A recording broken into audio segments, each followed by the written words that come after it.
Hello and welcome to Sivarajwell IS Academy. From our side, we have decided to keep an economic current affairs session which will be focused on helping you revise the topics which have come in the last 1 year. So we will be usually focusing on the current affairs topics which have appeared from June 2021 onwards. And if there are some important current affairs which precedes that date, we will also be taking it up. So as a start today, how we are going to take forward this current affairs revision is mainly through the help of MCQs, because that only will give you a direct orientation towards how to appear in the exam. So let's start today. From today onwards, you will have series of videos coming up, and every video will be discussing one important topic. So this is going to be the usual drill. Whenever you have this video, you have to pause when we have this particular question displayed for you, and then try to attempt the question, and after that only you should resume this video. So first question, it says that consider the following with regards to the RBI dividend. The question is about the RBI dividend or the RBI surplus. The amount of RBI surplus dividend which has transferred to the Government of India has been increasing since 2018 after the Bimal Jalan Committee recommendation. Is this correct or wrong? So if you are aware that there was a Bimal Jalan Committee which was constituted for this purpose, you might be a little confused, because you would also have to know whether it has been increasing or not. The answer is no. It has not been consistently increasing since 2018, and even if you go by common sense or logic, this would have to be false. Second statement, the accounting year of the RBI is from July to June. Is it a correct statement? No, it is wrong, because this is a current affairs update. Since April 2021 onwards, we have decided to shift the accounting year of the RBI to be converging with that of the financial year. That is, the accounting year of the RBI will also be starting from April to March 31. So this is also wrong. Third statement, most of the profit of the RBI is from the rupee securities, as RBI does not hold foreign securities. Is it a correct statement? No, it is wrong, because this is partially true, because most of the profit of the RBI does come from its rupee securities, the amount of securities that it holds, especially the sovereign debt that it holds. But it also holds a lot of sovereign debt, the foreign sovereign debt. It invests its dollars in US bonds also. You should be aware of the fact, and it is earning quite a substantial amount through that as well. So all of the three statements are incorrect. So you might have a doubt whether the second statement is right or wrong. So in this present scenario, the current accounting year has been shifted. So it is incorrect. Last year it was from July to June. That is in the year 2020. But now onwards, it should be from April to March.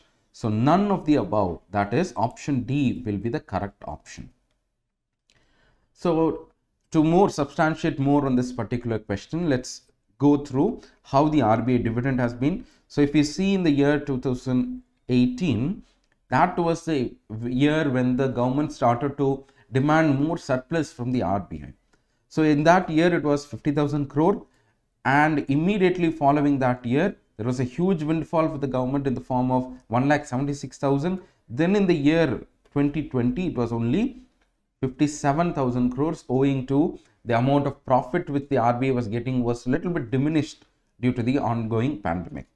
Then in the year 2021, if you could see, financial year of 2021, this is only till March 21. That is, this year, it is only for the year July 2020 to March 21, because the government decided, the RBI decided that it is going to shift its accounting year to the April-March cycle from April 21. That is why for the year 2021, it was only the dividend which was collected up to the 9 months of that year. Clear? So the last year it was 99,000 crores only for 9-month period. This year again will have the resumption of the 12-month period. As of now, for this 2020, that is for the year 2020, the dividend has not been yet transferred to the government. Clear? So from this it is clear that it has not been increasing. There has been some fluctuations as well. Second, you might have the question of how does RBI earn profit? Because surplus is something that has to be transferred to the government, because the government of India is the rightful owner of the RBI. So it has to transfer whatever profit it makes. How does it earn its profit? So if you see the profit sources, mainly it is in the form of interest that it receives. So one, the interest that it receives from the domestic sources, especially the rupee securities that is holding. So whatever rupee securities that it's been holding on till now, that will be giving some profit in the form of interest. So that has, this is for the year 2020 and this is for the year 2021. Okay, so here it was 70,000 crore, the next year it was 59,000 crores, and then the LAF operations, due to the repo rates, the reverse repo rate operations, all these are conducted, due to which it might have profit, or it will have to pay, or it will have to undergo an expenditure. On that account, there will be some kind of items here recorded. Then foreign sources, when it comes to foreign sources, you see 33,000 crores it has earned in the previous year, and last year it earned around 23,000 crores on account of its foreign securities holding, this item. And that is why the second statement that we discussed is incorrect. The third statement is incorrect, because it does gain a substantial amount in the form of interest that it has through the holding of foreign securities. If you see other income, it could be the domestic sources, the exchange amount that it gets, the discount or the commission, and all this miscellaneous items. Now let's just look at the income statement of the RBI. So if you see here, from the income side, they will take the interest and other income that we discussed, and this is totaling to around 1,49,000, and this year it was 1,33,000. This is for the 9-month period. Clear? If you see here, this is the total income that it received, out of which it will have to take out the expenditure that it had made. So expenditure comes in the form of printing of notes, the remittance issues, employee cost, and other operation cost, and all these are there. But if you see the biggest item of expenditure, it will be in the form of provisions. See here, it will be provisions. If you see here, 73,000 crores were met for provisions. Last year it was 20,000 crore that was met for provisions. So what is this provision? This is where the Bimal Jalan committee comes into the picture. So if you could see, the period of 2018 had some skirmishes with the government, especially the government demanded that the RBI was providing more, that it was keeping a higher than needed reserve. Okay, so this provisions is going towards these reserves. So what is this provision? Provisions usually come in the form of, and where they are provided for, usually for two important purposes. One will be the contingency fund, contingency reserve fund. Second will be asset development fund, asset development fund. There is of course a third item called the other revaluation reserve funds, and all these things are there. Let's not go deep into that. So for these two items are mainly kept as a reserve, as a precaution. And prior to 2018, there was no rule or a number to which the RBI had to stick to while maintaining this contingency reserve fund. So contingency is for any unforeseen situation.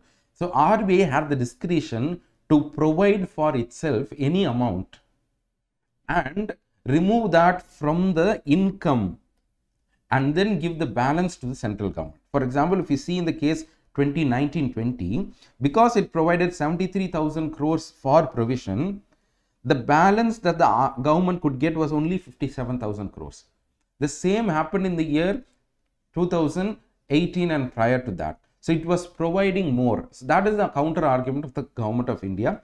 And in order to have a clear idea as to how much it should keep, a committee was framed, and that committee is called as the Bimal Jalan Committee for the Economic Framework or the Capital Framework, Economic Capital Framework. What was the recommendation of this capital framework? It said that the contingency reserve should be around 5.5 to 6.5. It should not be more than that. That is suffice to meet any kind of needs. So this is 6.5 of the total liabilities of the RBI. So the total liabilities that the RBI is having, up to 5 or 5.5 to 6.5 alone is sufficient to meet anything. And therefore, prior to that, let's assume that it was having 10% as contingency reserve. So it had to bring it down to 6.5 only because it reduced all of the provisions. In the year 2019, the surplus that was transferred to the government of India was 1,76,000. Okay, so last year in the month of May 27th May, the RBI mentioned that it has shifted the accounting year of the Reserve Bank to April to March. Earlier it was July to June. That's all for today. We'll discuss another topic tomorrow.